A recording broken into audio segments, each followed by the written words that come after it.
Tomb Raider: The Angel of Darkness was the sixth and final Tomb Raider game to be developed by original development studio Core Design. It marked an attempt to reboot the aging franchise and bring Lara Croft to the next generation of gaming in style.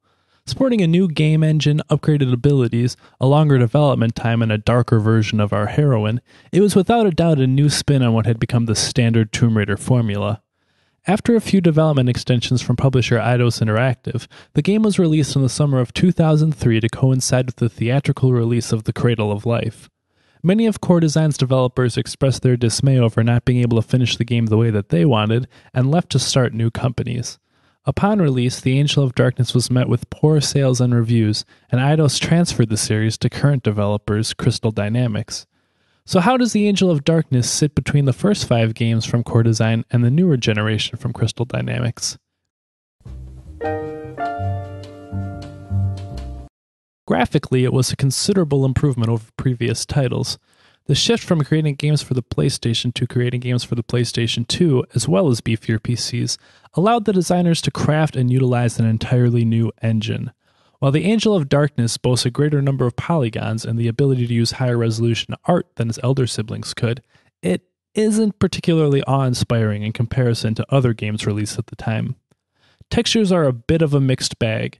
Some are sharp and detailed, but most others are a blurry, indistinguishable mess or simply missing completely. The in-game animations are not a noticeable improvement over older entries, and some seem to even be worse. A few of the animations can only be performed from certain positions, forcing the character to pause momentarily while they awkwardly shift to the beginning of the animation. On the other hand, enemies ragdoll when killed for the first time in a Tomb Raider game, and generally look good. Developers appear to have taken a note from The Last Revelation more so than other globe-trotting predecessors by limiting the game's locales to Paris and Prague. Within these locations, the player will play smaller areas like decrepit apartment buildings, lava-filled puzzle chambers, and dank sewers. While many of these areas are susceptible to being quite drab, subtle but noticeable variations in colored lighting differentiate sectors, saving from some of the monotony. Many praise The Angel of Darkness for its story. Like other tired and stale series that have found themselves suffering from overexposure or lack of innovation, Core Design aimed to reboot the series in a dark and gritty style. The game kicks off with Lara's mentor being murdered and Lara escaping the scene, unsure if she was responsible or not. It's a heavy start for any game, but the momentum isn't sustained. This was intended to be the first of 3 games, all part of a larger overarching saga. As it was the only part of the proposed trilogy to be developed or released, much of the story was either left open or hastily closed, with few plot points being resolved with any finality. The stories progress through either gameplay, cutscenes, interactions with other characters, or updated journal entries. Character interactions and journal entries are both new to the series and deserve some clarification. Lara finds herself crossing paths with other helpful personalities who know an extremely convenient amount of information about their surroundings. Despite most people being helpful, Lara is often crude and threatening in return, reflecting her darker character traits. This darker Lara ends up feeling shallow and childish rather than coming across as tough or determined. Much of the character dialogue suffers from hackneyed writing. This is particularly prevalent during a conversation Lara has with the Parisian prostitute who uses the term chérie or ma chère 6 times during her brief interaction with Lara. Updated journal entries start once Lara obtains Von Croy's notebook. This notebook is initially filled with notes and drawings Von Croy made and aids in puzzle solving and foreshadows later events. After a while, though, Lara begins to add notes of her own as well. Oddly enough, many of the notes Lara makes are with knowledge that neither she nor the player could have surmised from events or surroundings in the game. The Angel of Darkness also marked the series' first alternate playable character, Curtis Trent, whose addition feels forced and unnecessary.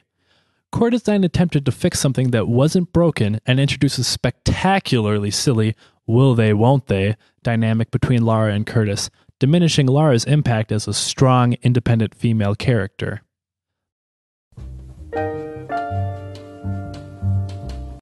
The puzzles have traditionally been a treat in Tomb Raider games, But the Angel of Darkness's puzzles are often too easy to consider puzzles, or fail to be rational even after solving multiple times.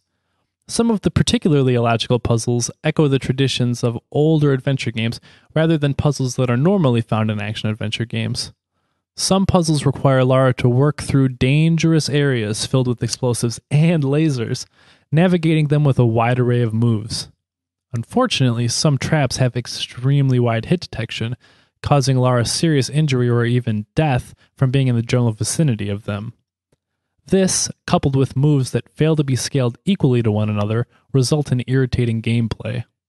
Some moves can be upgraded, but the player has no input over what skills are upgraded or where to allocate new skill points, since specific objects grant specific upgrades.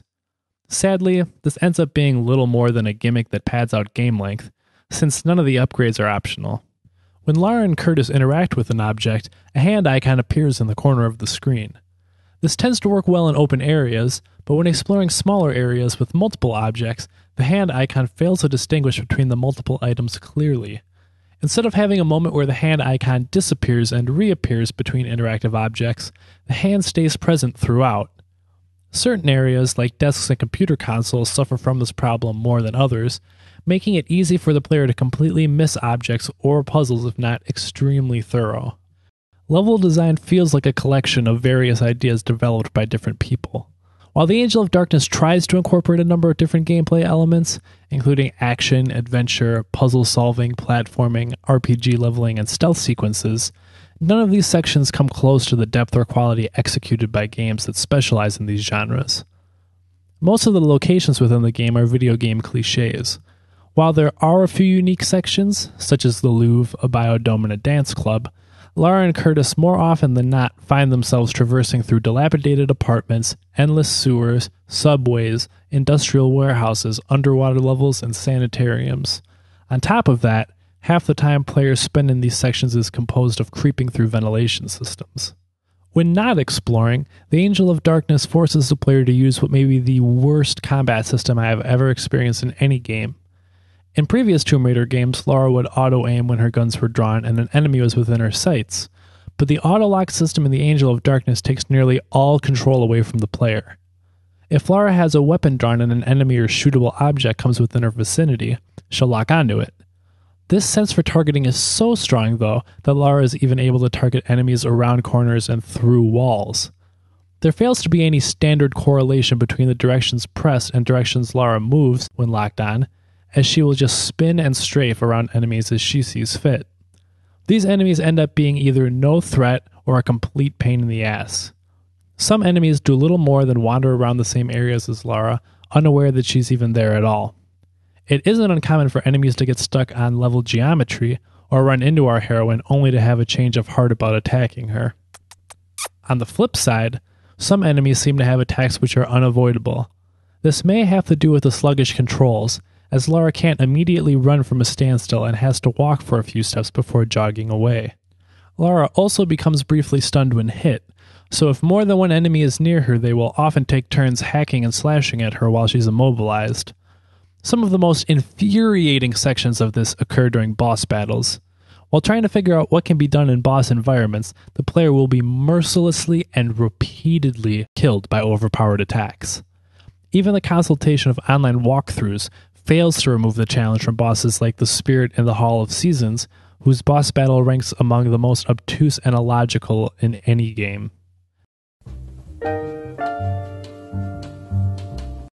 Disappointingly, the controls largely end up being the bane of the Angel of Darkness's existence. On the PC, gamers have a choice between using a keyboard and mouse or a compatible gamepad, and both yield fairly similar results. Some have purported that control issues lie in the transition from digital to analog control on the PS2, culminating in an overall scaled-down speed, as well as noticeably slow and sluggish movement and action. Despite this slower movement, attempting to move with any level of finesse is terribly frustrating. When turning from a pivot, even the most feathered touch will shift Lara close to an eighth turn. This makes lining up jumps a real hassle, jumps which are already hampered by the game's camera. The cameras in Tomb Raider games and third-person games in general have rarely been more help than hassle, but the Angel of Darkness's camera requires constant correction from the free look option. The game also has great issues with facilitating depth perception. The distances are hard to gauge not only because the camera is often at an inconvenient or obscured angle, but the distances Lara can jump also change throughout the game. Where older Tomb Raider games were rigidly built upon the predictable grid system of Lara's movements, the Angel of Darkness tries to mask this, and in doing so ends up making things far less clear. The old grid system allowed spectacular jumps, flips, and grabs to be combined into heart-pumping passages because the control was solid and unwavering. The Angel of Darkness has none of these exciting sections because each interaction has been dumbed down to a single movement.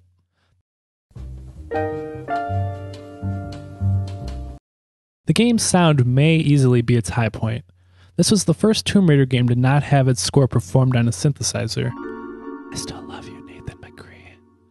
Peter Connolly composed the music and had it performed by none other than the London Symphony Orchestra. Many of these pieces are used to pad scenes and give emotional weight to sections that would otherwise be sterile and boring. The only outlier for music may be the music in Les Serpents Rouges. While it's appropriate for the setting and adds a bit of hilarity to the firefights, the incessant repetition quickly wears thin and its length seems ridiculous even by dance music standards. The sound effects tend to be adequate for the most part when they work, but there are sections that have no sound effects whatsoever and their absence is jarring and stifles player immersion. Voice acting is rarely a game's saving grace, and the voice work here is a mixed bag. Lara, as always, is generally voiced well, but the voice acting for most of the NPCs she encounters is awkward, over the top, and dabbling in the cliché. Dialogue is often stilted, and it sounds like the parts the voice actors recorded were ultimately chopped up as content was cut. With the Angel of Darkness, Core Design didn't merely bite off more than they could chew. They entered an eating competition directly after undergoing stomach stapling surgery. The ambition behind the game is apparent, and it makes the game's failure that much harder for Tomb Raider fans. Were this not a Tomb Raider title, I doubt I would have continued past the first level, much less completed the game on 2 separate occasions. The Angel of Darkness is a lengthy adventure, averaging 14 to 15 hours for a standard playthrough. Noting what was successfully completed and what was left buggy or incomplete in the final release demonstrates skewed priorities on the behalf of the developers. Crucially important things, like the jiggling of our feisty heroine's breasts as if she were a dead or alive fighter, were finished. Kasumi. While the money system that had Lara finding and pawning items in the first half ended up having no implementation in the latter half of the game. So what happened? Core Design could argue that they weren't able to finish the game, but Eidos did grant them 2 extensions to complete it. Most likely, Core Design had difficulty programming for a new console. Couple that with the fact that they were also trying to implement ideas and concepts they had never tried before, and a butchered release isn't too much of a surprise. If Lara Croft wasn't such a strong character, the Angel of Darkness would have undoubtedly killed the series. Fortunately, this was not the case, and fans have been treated to 2 new Tomb Raider games, a remake, and even spin-offs like the excellent Lara Croft and the Guardian of Light. 2013 brings a new face for Lara as players learn of her origins in the upcoming reboot of the series. Will it disappoint like the Angel of Darkness? This reviewer stays optimistic that it will not. In conclusion, I'd give the Angel of Darkness 2 artifacts out of 10. Hardly anything worked as it was intended to, but credit should be given to the developers for trying something different and taking a gamble, unlike so many other studios. It is unfortunate that the gamble resulted in a blight on the Tomb Raider timeline, but it was necessary for the series to grow. If you are interested in watching gameplay and listening to more in-depth commentary for the Angel of Darkness, be sure to check out my complete Let's Play playlist for the game on my channel. If for some reason, like being a diehard Tomb Raider fan, you would like to purchase and play this game, it is available for digital download at Good Old Games and can also be found used on Amazon or eBay.